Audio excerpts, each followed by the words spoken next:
La mobilité est un enjeu incontournable dans nos vies. Pour les aventuriers toujours en selle, prêts à sillonner des territoires inexplorés, les centres d'entretien moto et scooter Doc Biker s'engagent à chaque instant pour que thermique comme électrique, vous puissiez toujours compter sur nous. Doc Biker.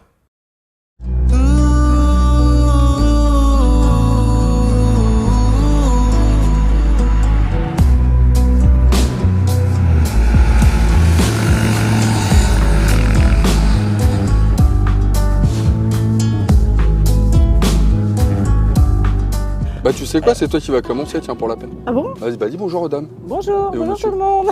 Eh bah voilà. Bienvenue dans un nouveau DO et débat. Oui, tout à fait. Je fais bien. Hein, Ouais, où il est question de... de KTM et de Kawasaki, une Duke 390, une Z400, n'est-ce pas, nouveauté de l'année. Ouais. Ouais. Bon bah c'est bon, moi je peux y aller. Hein. Tu fais ça super bien. Hein. Allez, salut. Bah tu vas quand même rouler avec moi? Oui, on va rouler tous les deux, bien sûr. Donc l'idée c'est quoi? C'est qu'on s'intéresse aujourd'hui à mettre des motos à deux. Absolument, à deux natives. Nativement, voilà. Puisqu'elles font moins de 35 kW, n'est-ce pas? Avec une grosse nouveauté qui m'a vachement impressionné et une plus tout à fait nouveauté Non. qui a vachement impressionné Mehdi. Oui, et puis Ouais. qui avait de toute façon impressionné un petit peu tout le monde. C'est vrai. Ces deux oppositions assez tranchées hein, déjà, enfin, je sens ça comme ça. Hein. Oui, avec des styles déjà assez radicalement différents, mais justement on a bien envie de savoir si c'est ce qu'on retrouve une fois qu'on est en route. Donc qu'est-ce qu'on fait? On n'attend pas plus, on y va, on roule, on se retrouve à la plage. Ouais, on va faire ça. Ouais, Allez, à tout à l'heure. C'est l'heure du petit plouf. Carrément, allez, salut.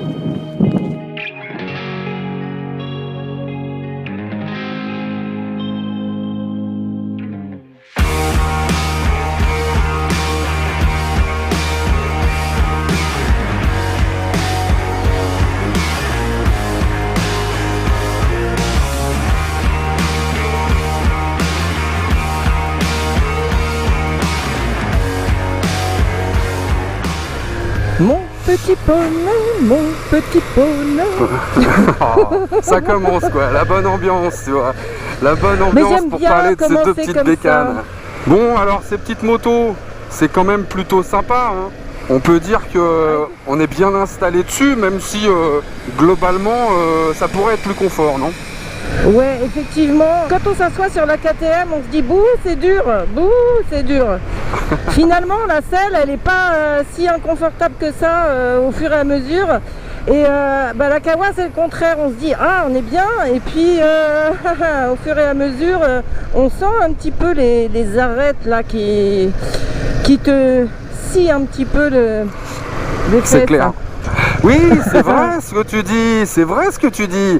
C'est vrai qu'à la base, on a le sentiment que la KTM va être beaucoup moins confortable. Et c'est pas vrai. Ben non, c'est pas vrai. Alors ça d'une part pour le pilote, mais en plus pour le passager, hein, parce que Clémentine, sur la Kawa, je crois qu'elle veut plus en entendre parler, de toute façon, c'est clair.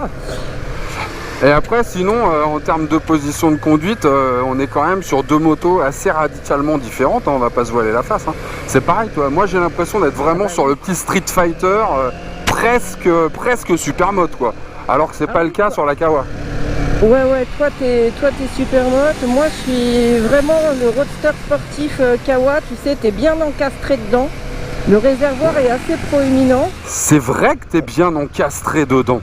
T'as l'impression d'être assis plus dans la moto. Exactement, alors que toi t'es dessus quoi. Une position vachement dominante sur la Duke que je trouve vraiment super, notamment en ville. Ça c'est franchement pas mal. En revanche sur la Kawa, tu peux plus t'allonger, tu peux plus te reculer. T'as les jambes plus repliées aussi, hein, ce qui n'est pas forcément évident pour les très grands. Enfin toi, je sais pas ce que t'en as pensé. Moi franchement, limite j'avais presque du mal à trouver les repose-pieds tellement ils sont hauts et reculés. T'as les talons quasiment, même pas quasiment, sous les fesses, mais presque derrière les fesses. C'est pour ça que quand tu dis roadster sportif, je suis complètement d'accord avec toi. Mais t'as le guidon quand même qui est un peu ramené vers toi et tout, donc tu conserves quand même une position qui est plus reposante que sur une Ninja 400 par exemple, tu vois, où c'est un petit peu plus en avant encore, un petit peu plus penché. Il y a quand même pas mal d'appui sur les poignets, hein. Sur la Kawa, tu le sens à la fin de la journée. Quand tu montes sur la Duke juste après, à la fin de la journée, t'es content, quoi. Tu respires un peu. Ça, mais tu sais, ça c'est les gènes, c'est l'ADN un peu cross, tu vois, enduro de KTM. C'est vrai que sur ces motos-là, t'es quasiment, on le disait, sur un super mode, quoi. Et donc voilà, c'est une position qui est un petit peu plus reposante en ville, mais dès que tu commences à attaquer un petit peu plus, c'est plus tout à fait la même histoire. Parce que ce que tu gagnes en confort, je dirais, d'utilisation pour tes petits trajets pour aller au boulot en ville, tu le perds un peu en précision et tout ça quand tu commences à aller dans les petites rues un petit peu plus, enfin les petites routes, quoi, tu vois.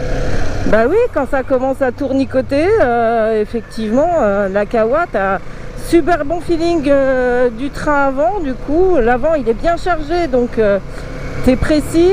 En plus, l'empattement est un petit peu plus long, donc la stabilité est vraiment rarement prise en défaut. Elle se pilote vraiment d'instinct, cette Kawa, c'est ça qui est dingue. Je l'ai trouvé effectivement très très efficace. Et alors, tu sais, c'est marrant parce que bon, c'est moi qui ai fait l'essai à la base pour la chaîne en solo. Et déjà à l'époque, j'avais dit, je trouve ça assez extraordinaire comme moto. On se demande un peu à quoi sert le 6,5 quand tu peux avoir un petit casse-sang aussi sympa, etc. Et là, tu vois, en faisant le comparatif avec la Katoche, eh ben, je trouve que c'est encore plus vrai. C'est-à-dire que cette KTM que je trouve absolument génialissime quand il s'agit de faire un peu le guignol avec, t'as rien à faire, tu te retrouves en wheeling, enfin toi c'est marrant, quoi. Mais en termes de précision, en termes d'efficacité, c'est pas le même level quand même, quoi. Ça, enfin, la Kawa, elle le gagne aussi, c'est une partie de géométrie, et puis ses suspensions aussi sont un petit peu plus rigoureuses, avec moins de débattement évidemment que la Duke. Du coup, la Duke, elle sautille, elle est plus vive, donc tu sais moins forcément où t'en es. C'est pas dangereux, tu vois, mais sur le Kawa, on est plus rassuré, c'est comme... c'est une lame, quoi. Bah déjà la Kawa elle est plus lourde et pas qu'un peu parce qu'il y a 20 kg d'écart, ça paraît pas, et franchement je pense que les 20 kg sont à l'avant parce que tu mets beaucoup plus de poids sur l'avant avec la Kawa qu'avec la KTM, d'autant plus que la KTM avec sa position tu vois dos droit, du coup tu charges déjà naturellement tu es plus sur la roue arrière que sur l'avant, tu vois, et en plus elle est tellement légère que ça rend le train avant encore plus foufou, quoi. Tu vois, le petit wheeling qui va bien, ça passe tout seul. Quand tu veux faire un petit droite-gauche à la noire, ça va tout seul à basse vitesse. Mais dès que tu commences à vouloir faire, tu vois, du virage un peu plus rapide, prendre de la vitesse, etc., bon, bah tu manques un peu de précision. C'est un peu foufou. C'est un A2 super fun, mais c'est pas un A2 hyper rassurant pour quelqu'un qui n'a pas encore l'habitude de bien rouler, quoi. Ouais, je comprends ce que tu veux dire. Bah, après, s'il s'en sert surtout en ville et moins pour aller arsouiller, ça peut le faire quand même, hein, parce que c'est vrai qu'elle est terriblement rigolote, cette Duke. Non, mais c'est clair. Et puis alors après, il y a les motorisations quand même qui sont vraiment différentes. J'allais te le dire, parce que il y a son moteur à cette Duke aussi, là, le caractère du mono, tu peux pas t'en empêcher, tu ça c'est juste génial. Ah ben c'est juste un truc, c'est super rigolo, t'arrêtes pas de faire le couillon, t'as l'impression d'être sur un petit enduro quand même de temps en temps. Ouais, et puis t'as le couple il arrive plus tôt, la puissance aussi. Et en revanche, la plage d'utilisation est un petit peu plus restreinte. Sur la Kawa, de 1000 à 12 000, bon bah t'as de la pêche tout le temps, t'as une allonge juste complètement délirante. On dirait un peu un 3 cylindres, presque un 4 cylindres, tu vois. C'est ça, mais vraiment, je trouve le moteur de la Kawa extraordinaire. Autant celui de la KTM me fait marrer, il est super fun, tu vois, dans les bas régimes et tout, il est super fun première, seconde, autant t'as pas la souplesse moteur que t'as avec la Kawa. À 2, en 6e, en côte, à 30 à l'heure, ça repart, Mais c'est tout juste si tu sens que c'est un bicylindre. C'est dément. Alors qu'avec la catoche, il faut dire ce qui est. T'es à 2, t'es en côte, t'es à 50 en 6ème. Elle se met à vibrer dans tous les sens. Ça va plus du tout, quoi. T'es largué, quoi. Déjà t'es pas en 50 en 6ème. Hein. En 3ème, sous 3000 tours, elle est pas contente, hein, déjà. Elle te le fait savoir. Mais alors, après, étonnamment aussi, quasiment aux mêmes vitesses, d'ailleurs c'est intéressant, tu as quasiment les mêmes vitesses au même régime moteur. Ouais, c'est vrai que c'est effectivement étonnant. La Kawa elle va jusqu'à, la zone rouge elle commence à 12 000, donc tu as un petit peu plus d'allonge, mais c'est vrai qu'elle tourne au même régime. Alors ouais, moi je suis tout le temps rouge. Moi regarde là, 60 je suis rouge. En 3ème, tu passes les 7000, t'es rouge. Non mais je pense que c'est parce qu'elle est encore en rodage celle-là. En tout cas il y a un truc par rapport au moteur, c'est qu'il n'y a pas entre un bicylindre et un monocylindre au même régime, longtemps sur l'autoroute, il n'y a pas photo, le bicylindre sera avantagé. Parce que tu vas pas faire tourner un mono à donf pendant tu vois, des kilomètres et des kilomètres. Donc ça rend quand même la Kawa plus polyvalente, quoi. Bon alors ça freine ou pas là, ta petite Kawa là? On va le dire, moi la petite Kawa elle freine bien, très bien. Malgré son seul disque à l'avant, je préfère utiliser quand même toujours un petit peu l'arrière, tu vois, pour asseoir la moto, parce que ça freine bien, mais ça pourrait être un poil mieux quand même. Mais sinon, le feeling est pas mal. Bon, moi, ça freine bien aussi, c'est pas le problème, mais j'ai le sentiment que la fourche s'enfonce plus. Tu vois, regarde. Tac. Oh, quoique, hein. Oh non, mais bon, quand même, il y a plus de mobilité sur la KTM. Et alors il y a quelque chose moi qui me chiffonne un petit peu sur la Kawa quand même, c'est ce vieux tableau de bord. Pardon. Oh pardon, excuse-moi, ouais. je rigole, c'est pas cool. Mais c'est vrai que quand tu vois le tableau de bord que j'ai moi, oh là là, sur la KTM, sérieux, c'est quasiment la même chose que si tu étais sur une super adventure ou ce que tu veux de la marque. Enfin, c'est vrai que c'est top, quoi. Ils nous mettent tout le temps de même là chez Kawa, franchement. Et en plus, moi j'ai même les Komodo rétroéclairés. Enfin, globalement, on va pas parler du design, hein, mais bon, il y a quand même, on est dans un autre monde, quoi. Hein? Non, sinon, non, la Kawa, elle est bien finie. Non, elle est valorisante. Il y a les petites écopes, etc. Non, ça c'est. Je trouve qu'elle est bien finie. Mais la KTM en jette davantage, mais c'est sa couleur aussi.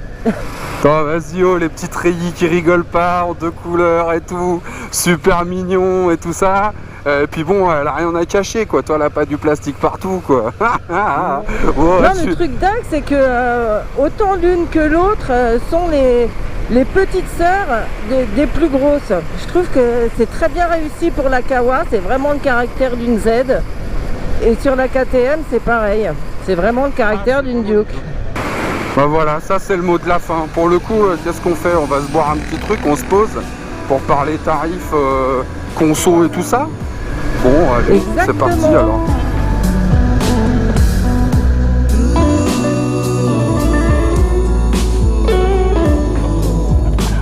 Voilà la canne.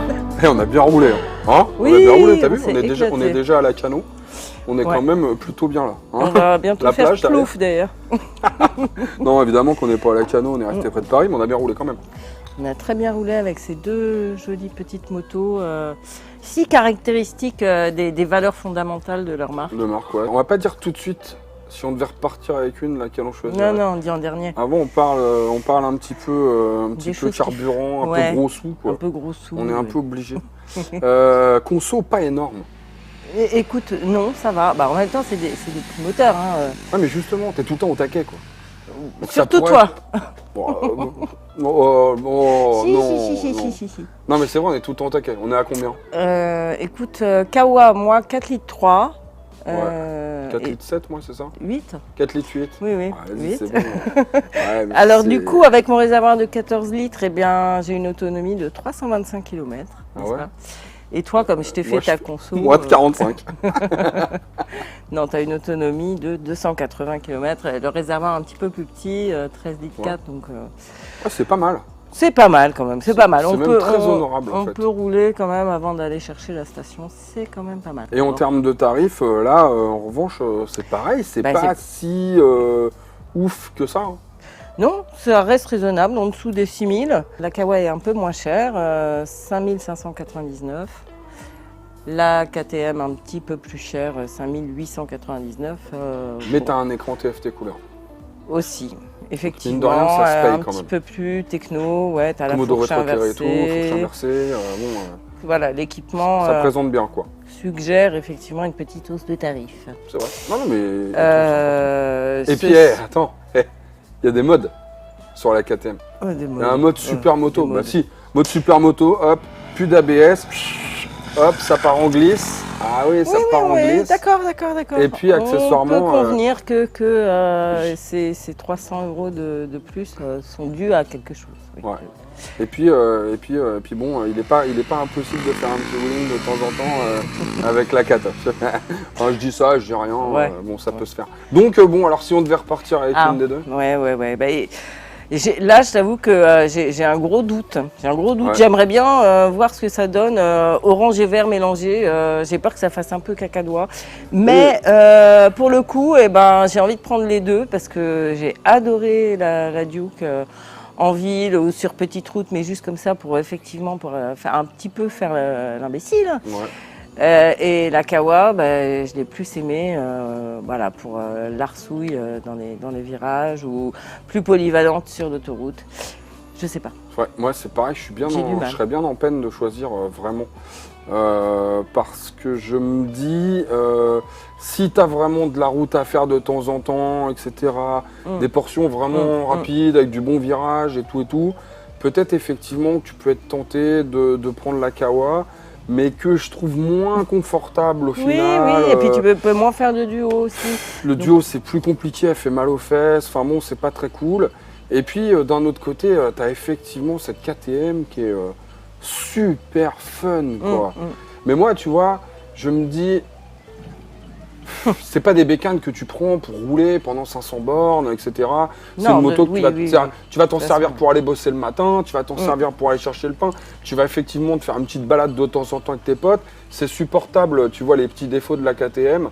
Alors que je trouve que la Kawa manque de fun. Alors qu'elle est super bien, qu'elle est super bien en efficacité. Super bien, je reste complètement amoureux de cette bécane, mais si je devais claquer du pognon, et pour une première moto, peut-être que je serais tenté d'aller vers la KTM. Je comprends. C'est débile, hein. Franchement c'est débile je trouve. C'est une réflexion débile, quoi. C'est ce que je me suis dit aussi, finalement. Donc, allez, on va peut-être dire très léger avantage pour la Duke. Mais bon. Mais en ça même temps, c'est dur, franchement c'est dur. Celui-là il est dur, hein, alors qu'on dirait pas comme ça, hein. Sur le papier ça paraissait pas aussi dur que ça.